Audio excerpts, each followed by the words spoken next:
హెచ్చరిక, దైవజనుని హెచ్చరిక. ఈ రోజున నిజమైన భక్తి ఏది, ఆచార భక్తి ఏది అని తెలియని స్థితిలో మనుషులు క్రైస్తవులు అనబడే వారిని గుర్తించలేకపోతున్నారు. రాయబడిన ప్రకారం మీ నిమిత్తమే కదా నా నామము అన్యజనుల మధ్య దూషణ పాలవుతుందన్నాడు. 10 మందివి చర్చికే వస్తున్నాం, 10 మందివి బాప్తిసం తీసుకున్నాం అంటున్నాం, 10 మందివి క్రైస్తవులం అంటున్నాం, 10 మందివి యేసుప్రభువే నా దేవుడు అంటున్నాం.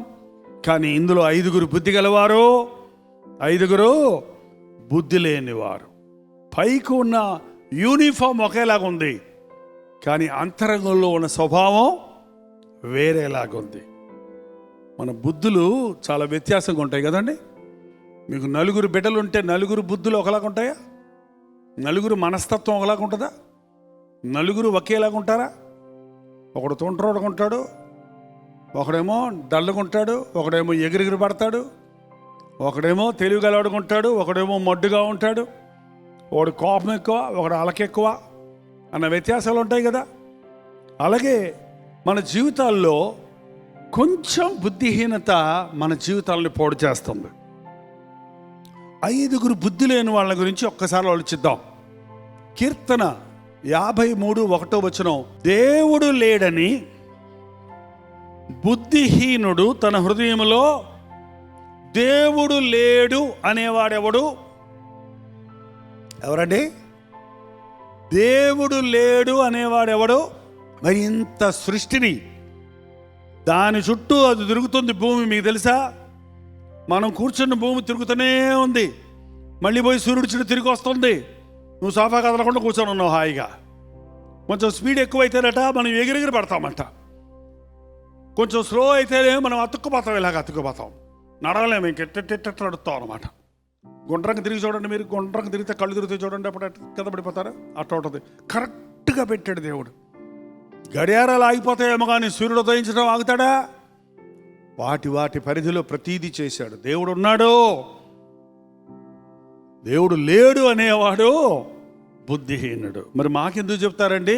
మేమందరం దేవుడు ఉన్నాడనే కదా, అది యేసుప్రభు అనే కదా ఇక్కడికి వచ్చాము అంటారేమో. మళ్ళీ ఒకసారి ఆ వచనాన్ని చదవండి. దేవుడు లేడని బుద్ధిహీనుడు మైకులో చెప్పడంట, మైకులో చెప్పడు, గట్టిగా చెప్పడు, అందరికీ చెప్పడు. ఎక్కడ అనుకుంటాడంట? హృదయంలో అనుకుంటాడట.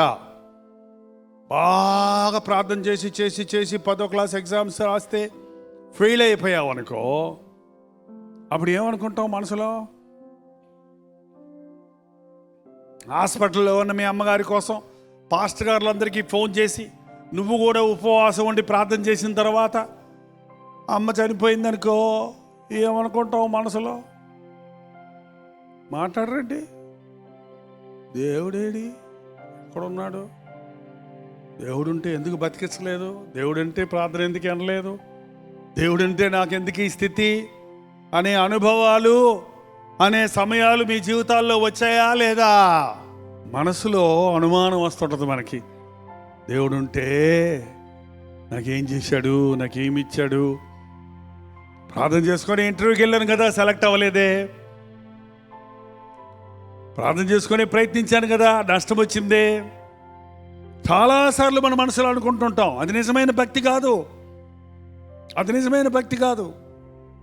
నువ్వు అనుకున్నవి దేవుడు ఇస్తేనేమో దేవుడు ఉన్నాడని, ఇవ్వకపోతేనేమో దేవుడు లేడు అనుకునేది నిజమైన భక్తి కాదు. యోబుకి అన్నీ పోయినాయి అండి.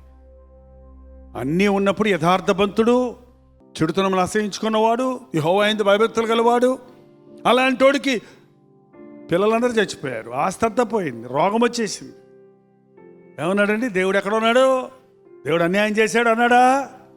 ఏమన్నాడు? యెహోవా ఇచ్చను, యెహోవా. అది నిజమైన భక్తి. విగ్రహానికి మొక్కకపోతే మిమ్మల్ని అగ్నిగంధకములతో మంటే గుండంలో పడేస్తామన్నారు షద్రకు, మెషకు, అబేద్నెగోల్ని. నువ్వు నిత్యము సేవిస్తున్న మీ దేవుడు మిమ్మల్ని రక్షిస్తాడా అంటే ఏమన్నారండి? రక్షిస్తే సరే, రక్షించకపోతే నువ్వు చెప్పినట్టు వింటావన్నారా? రక్షించినను రక్షించకపోయినను మేము ఈ అగ్నిలో మలమల కాలైనా పోతాము కానీ విగ్రహానికి మేము మొక్కమన్నారు. అది నిజమైన భక్తి, అది నిజమైన భక్తి. ఈ రోజున మన భక్తి అంటే ఊడిపోయే భక్త, నిజమైన భక్త?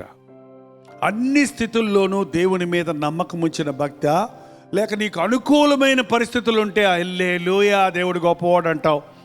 నువ్వు అనుకున్నది జరగకపోతే, చిన్న కష్టం వస్తే, క్రీస్తు నామము నిమిత్తము చిన్న ఆటంకం వస్తే దేవుడు ఏం చేశాడు, దేవుడు ఎక్కడున్నాడు అనే మనసు ఉంటే నువ్వు బుద్ధి లేనుడివే. నీ దగ్గర సరిపడినంత నూనె, విశ్వాసం లేదు, పరిశుద్ధాత్మని సహాయం, అది అభిషేకం లేదని అర్థం. అక్కడ ఎప్పుడు దేవుడు అనుమానించకండి. ఆయన ఏం చేసినా అది మన మేలుకే కానీ కీడుకు కాదు. మనకు ఉన్నది తీసివేసిన గొప్పది ఇవ్వాలని ఆశపడుతున్నాడు అంతే. నువ్వు అడిగింది దేవుడు ఇవ్వలేదంటే అర్థం ఏంటంటే నువ్వు అడిగి ఊహించని దానికంటే ఎక్కువ నీకు ఇవ్వాలని ఆశపడుతున్నాడు. అది నిజమైన విశ్వాసం. అట్టి విశ్వాసము కలిగి ఉన్నవాడే ప్రభు వచ్చినప్పుడు ఎత్తబడతాడు. మా పాపములను కడిగయ్యా, మా దోషములను కడిగయ్యా, నీకిష్టము లేని జీవితాల నుండి మమ్మల్ని విడిపించును ఆయన, మా బుద్ధిహీనతల నుంచి మమ్మల్ని విడిపించును ఆయన. జ్ఞానము కలిగిన హృదయాన్ని మాకు దయచేయి, మా దినములు లెక్కించే జ్ఞాన హృదయం మాకు దయచేయి. పైనుండి వచ్చే పవిత్రమైన, స్వచ్ఛమైన, సులభముగా లోబడే దైవ జ్ఞానముతో మమ్మల్ని నింపున ఆయన. వారు ప్రేమించిన పాపాన్ని అసహించుకుని నూతన హృదయాన్ని, నూతన బుద్ధిని దయచేయము.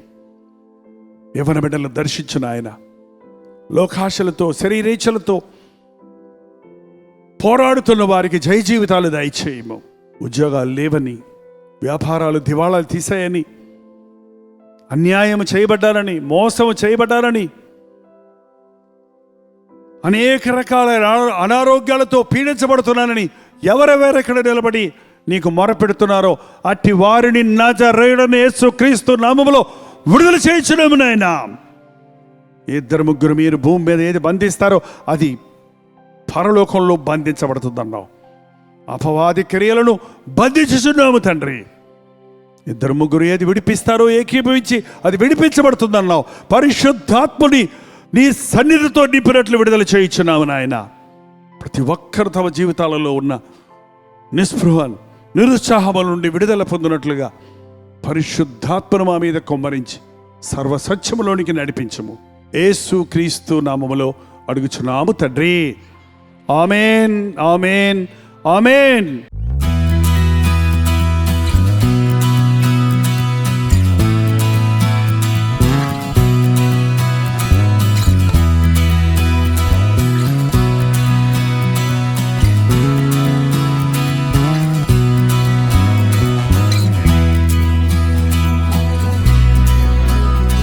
హల్లెలూయా. ఢిల్లీ పరిసర ప్రాంతాల్లో ఉన్న వారికి శుభవార్త.